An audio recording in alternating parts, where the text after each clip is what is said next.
Olá, bem-vindos à nossa conversa de hoje. Vamos mergulhar juntos num período da história bíblica que é, assim, bem sombrio, mas ao mesmo tempo, olha, fundamental. Com certeza. A queda de Jerusalém para o Império da Babilônia e aquele exílio terrível que veio depois, né? Uhum. Foi um evento que mexeu com tudo, com a fé do povo de Israel.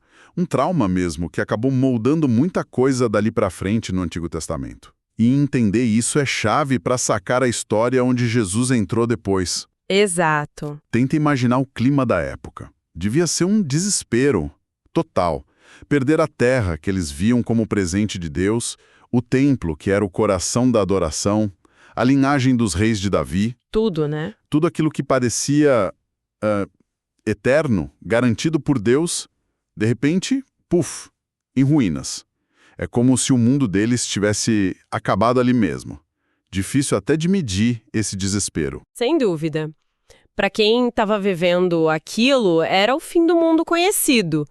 Mas é interessante olhando a história toda que está na Bíblia, a gente percebe que apesar do choque, não foi, assim, do nada, sabe? Não foi inesperado, então? Não totalmente. Na verdade, foi o cumprimento de avisos muito antigos, avisos que os profetas vinham dando, há séculos. Esse evento está ligado demais à aliança que Deus fez com Israel lá no Sinai. Aquela aliança de bênção por obediência e... Exatamente. Bênçãos e proteção se fossem fiéis, mas também consequências bem sérias se rolasse desobediência direto, principalmente a idolatria. A queda de Jerusalém foi, na prática, a materialização dessas consequências que já tinham sido anunciadas. E quando a gente fala desse desespero, o livro de Lamentações, nossa, é um retrato muito cru disso, né? Visceral. É quase um diário da dor. As descrições da cidade arrasada, a fome, o sofrimento do pessoal, a humilhação debaixo da Babilônia, é de cortar o coração ler aquilo. Demais. E a pergunta que fica martelando é: como alguém ia achar um pingo de esperança no meio daquele caos todo? Parecia o fim de tudo mesmo. Essa é a grande questão. E a resposta, por incrível que pareça, começa justamente na fidelidade de Deus. Uma fidelidade que não é só para abençoar, mas também para cumprir a palavra dele, inclusive os avisos, né? Ah, interessante isso. Se a gente voltar lá em Deuteronômio capítulo 28, na despedida de Moisés, ele foi muito claro.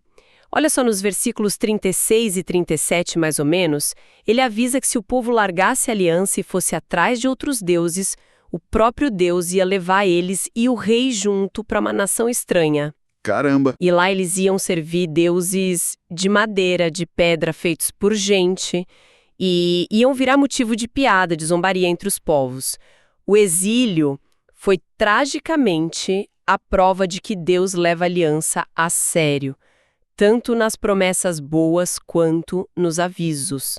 E esses avisos não eram só coisa antiga guardada em pergaminho, né? Os profetas, século após século, repetiram essa mensagem sem parar. Confrontaram o povo, os reis. Exato. A gente vê figuras como o rei Ezequias e depois Josias, que se esforçaram muito para trazer o povo de volta para a aliança, fizeram reformas religiosas importantes, foi um respiro ali de fidelidade. Sim, lembro desses. Mas esses momentos bons contrastam muito com períodos de escuridão espiritual profunda. O reinado de Manassés, filho de Ezequias, foi, particularmente terrível. Pior que os outros. Muito pior, ele não só desfez as reformas do pai, como levou a idolatria e a injustiça a níveis que Judá nunca tinha visto. Chegou a colocar práticas pagãs horríveis dentro do próprio templo, derramou muito sangue inocente. Foi uma afronta direta a tudo que a aliança significava. A coisa foi tão feia sobre Manassés que parece que ali a sorte de Judá foi selada. Quer dizer que a maldade de um rei teve um peso tão gigantesco assim? Foi um ponto de não retorno, pelo que a Bíblia conta. Lá em 2 Reis, capítulo 21, a partir do versículo 10, a gente lê a sentença de Deus que veio pelos profetas por causa do que Manassés fez. Deus fala que ia trazer sobre Jerusalém e Judá uma desgraça tão grande que ia fazer zumbir o ouvido de quem ouvisse. Que imagem forte. E ele diz que ia usar em Jerusalém a mesma régua, o mesmo prumo que usou em Samaria, a capital do Reino do Norte. Lembra, Samaria já tinha caído para a Assíria, lá em 722 a.C., justamente por causa da idolatria deles. Deus estava dizendo, olha, o que aconteceu com eles vai acontecer com vocês. Pesadíssimo. E tem mais imagem forte aí, né? Tem, ele diz que ia limpar Jerusalém como se limpa um prato, limpando-o e virando de boca para baixo. Nossa. Esvaziamento total. Esvaziamento total. E continua falando que ia abandonar o remanescente da sua herança e entregar nas mãos dos inimigos. E foi exatamente o que aconteceu décadas depois, né, como a gente lê em 2 Reis 25. Os exércitos do Nabucodonosor, rei da Babilônia, cercaram Jerusalém. Aí foi o fim mesmo. Sim, invadiram a cidade, saquearam o templo, levaram todos os tesouros, queimaram o templo, o palácio do rei, as casas importantes, derrubaram os muros e levaram a maior parte do pessoal como escravo para a Babilônia. Foi uma reversão trágica da história do Êxodo. Em vez da libertação do Egito... Agora era o cativeiro na Babilônia. Um espelho sombrio mesmo. Exatamente. É difícil até, nossa, imaginar o trauma. Ver o templo, sabe? O lugar da presença de Deus ser profanado, incendiado. Ver as famílias separadas, a elite toda deportada. A pergunta que devia ficar na cabeça de todo mundo era: acabou? É isso?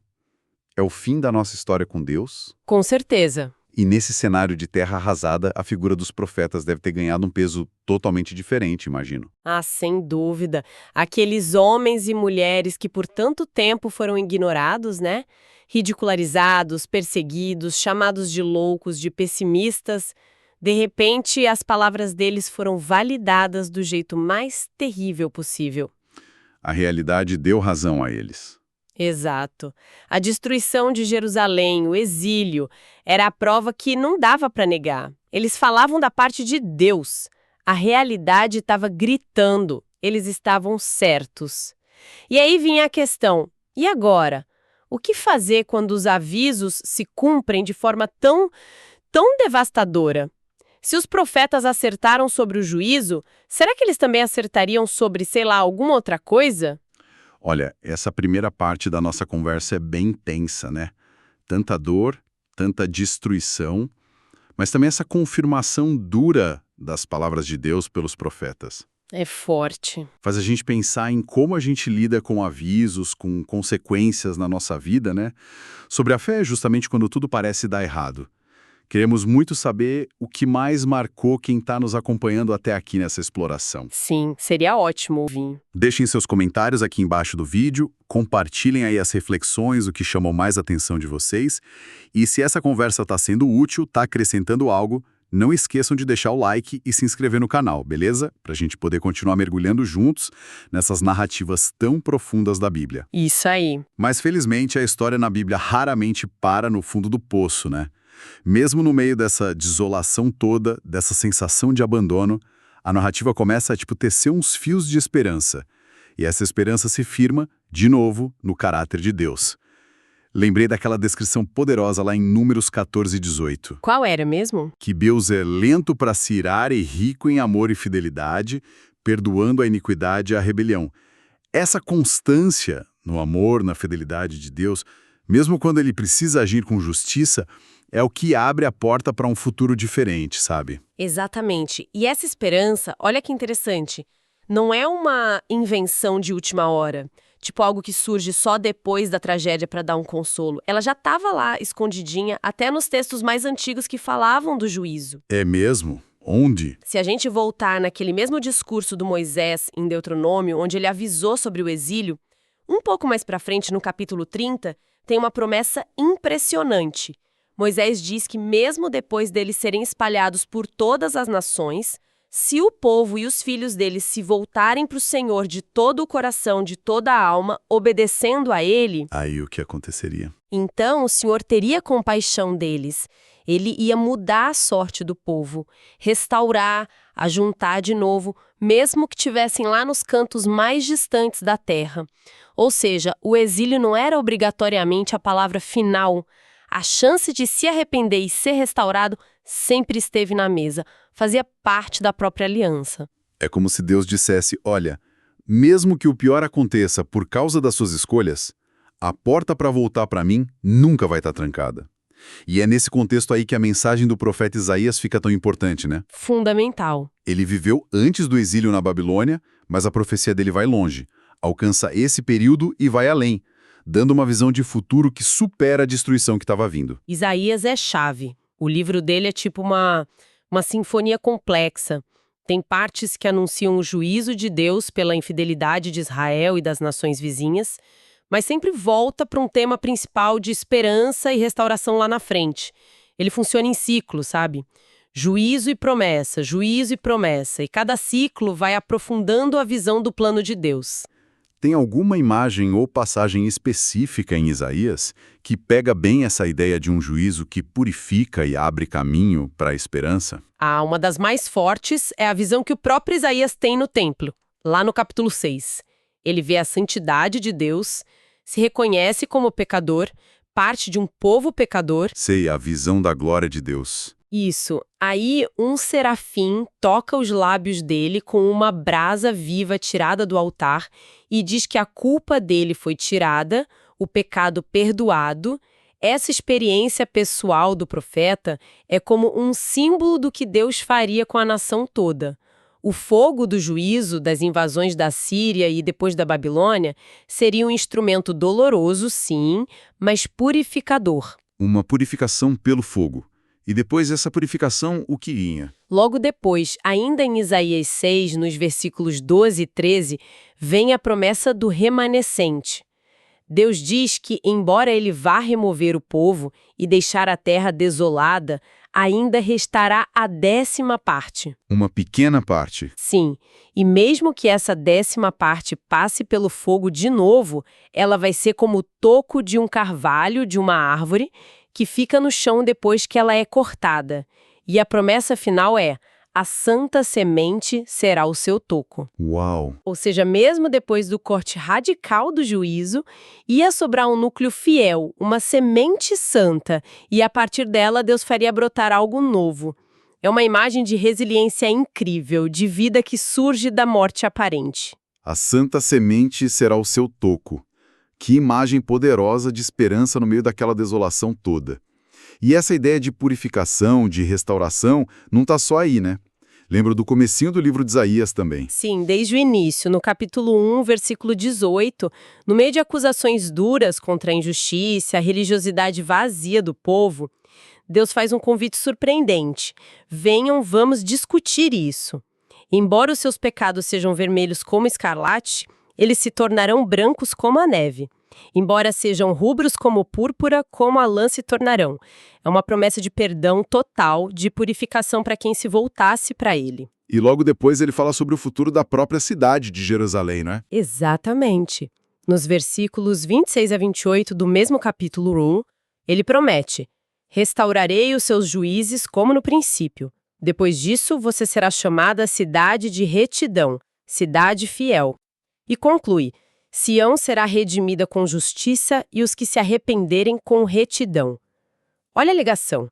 A redenção está ligada à justiça e ao arrependimento. Faz sentido. Deus não estava só passando um pano, sabe? O juízo era real, a correção era necessária, mas o objetivo final não era destruir, era purificar, para que Jerusalém pudesse finalmente ser o que ele sempre quis. Uma cidade justa, fiel. Fica claro, então, que, por mais pesado que o exílio tenha sido, Deus não tinha abandonado o povo nem os planos dele. De jeito nenhum. O plano maior, aquele lá da promessa a Abraão em Gênesis, que através da descendência dele todas as nações seriam abençoadas, continuava firme. O exílio, olhando por esse ângulo, vira parte de um processo, difícil, doloroso, mas necessário. Era para refinar um remanescente fiel, para que esse propósito maior pudesse, enfim, começar a se cumprir através deles. A fidelidade de Deus à promessa feita a Abraão é o fio que atravessa até mesmo esse vale escuro do exílio. Isso muda tudo na interpretação. Isaías, então, mesmo antes da pior parte da crise, já estava plantando essas sementes de esperança futura, mantendo viva a promessa de um rei justo da linhagem de Davi, o Messias, mesmo quando a monarquia estava quase acabando e a nação indo para o buraco. Exato. E essa linha de esperança, essa ideia de que Deus ainda tinha planos para a linhagem de Davi, leva a gente para uma passagem bem curiosa, quase escondida, lá no finalzinho do livro de 2 Reis. Ah, você está falando da história de Joaquim, né? Exatamente. O rei cativo. Exatamente. Depois de contar toda a destruição de Jerusalém, a deportação, o livro termina nos últimos versículos do capítulo 25, contando que Joaquim, o rei de Judá que tinha sido levado para a Babilônia, muitos anos depois, é solto da prisão pelo novo rei da Babilônia, o Evil-Merodach. Sim, um detalhe interessante. E não é só isso. Ele é tratado com bondade, ganha uma posição de honra acima dos outros reis cativos que estavam lá e passa a comer todo dia na presença do rei babilônico pelo resto da vida dele. Parece um pequeno raio de luz no fim de um túnel muito escuro. É. À primeira vista, pode parecer só um final feliz para o Joaquim, né? Um detalhezinho histórico. Mas o jeito que a história é contada e o lugar onde ela está fechando o livro que narra justamente a queda da monarquia sugere um significado bem mais profundo. E a chave para entender isso é perceber o eco de outra história muito conhecida, a de José, lá em Gênesis. José, aquele que foi vendido pelos irmãos. Peraí, qual a ligação? Pensa nos paralelos. José, um israelita importante, da linhagem da promessa, traído pelos irmãos, vira escravo no Egito. Joaquim, rei de Judá, da linhagem de Davi, é levado cativo para a Babilônia. Ok. José é preso injustamente no Egito, passa anos na prisão. Joaquim passa décadas na prisão na Babilônia. Certo. José é solto da prisão, de repente, por Faraó, o rei estrangeiro, por causa de uma intervenção de Deus ali, a interpretação dos sonhos. Joaquim é solto da prisão, de repente, por Evil-Merodach, o rei estrangeiro, num ato de graça. Nossa. José é exaltado, vira o segundo homem mais poderoso do Egito. Joaquim é exaltado acima dos outros reis cativos, recebe sustento da mesa do rei babilônico. José troca as roupas de prisioneiro antes de ir ver o faraó. Joaquim também recebe roupas novas, um lugar de honra. Nossa, os paralelos são muito impressionantes quando a gente coloca assim, lado a lado. Faz todo sentido. São, né? E os autores da Bíblia eram mestres em usar esses ecos, esses paralelos, para passar mensagens teológicas importantes. Ao terminar a história da destruição de Judá com essa narrativa que espelha tão claramente a de José, o livro de 2 Reis está convidando a gente para ler o desastre de um jeito mais profundo. Que jeito seria esse? Assim como a maldade dos irmãos de José e a injustiça que ele sofreu no Egito não impediram o plano de Deus de usar ele para salvar a família e muita gente da fome, a infidelidade de Judá e a brutalidade da Babilônia também não iam anular os propósitos redentores de Deus para a linhagem de Davi e, através dela, para todo o seu povo e para o mundo. A pequena história de Joaquim é um sinal sutil, mas poderoso de que a santa semente da promessa davídica ainda estava viva, mesmo lá no exílio. A maldade humana não tem a última palavra nos planos de Deus. Ele continua agindo, mesmo nas circunstâncias mais sombrias. Que reviravolta na interpretação. Isso joga uma luz totalmente nova no final de 2 Reis e em todo o período do exílio. Então, para a gente amarrar a nossa conversa, a queda de Jerusalém e o exílio foram, sem dúvida, uma crise gigantesca. Um tempo de dor, de perda, de questionamento profundo da fé. Sem dúvida. Mas, olhando pela lente da Bíblia como um todo, especialmente com a ajuda dos profetas como Isaías e até nesse episódio finalzinho sobre o Joaquim, a gente percebe que não foi o fim da linha. Mesmo no meio do juízo, a fidelidade de Deus continuou firme e a esperança de purificação, de restauração, nunca se apagou totalmente. Os propósitos de Deus seguem adiante, muitas vezes por caminhos que a gente nem imagina, superando os obstáculos da nossa infidelidade e das tragédias da história. Exatamente. E isso talvez nos deixe com um pensamento para refletir um pouco mais, né? Essa história do Joaquim, esse ato de graça que parece pequeno, inesperado no fim de um livro tão pesado de juízo e destruição, Quantas vezes será na nossa vida, ou olhando para a história com H maiúsculo, que pequenos sinais de bondade que surgem do nada, sabe? Ou aquelas reviravoltas sutis que acontecem quando tudo parece perdido. Quantas vezes isso pode ser, na verdade, uma pista discreta? Interessante. Indicadores da mão de Deus trabalhando quietinha na sua grande obra de redenção, de jeitos que talvez a gente só consiga entender e valorizar muito tempo depois, olhando para trás. Fica essa reflexão sobre como Deus pode estar presente e agindo nos detalhes, mesmo quando o cenário geral parece bem sombrio.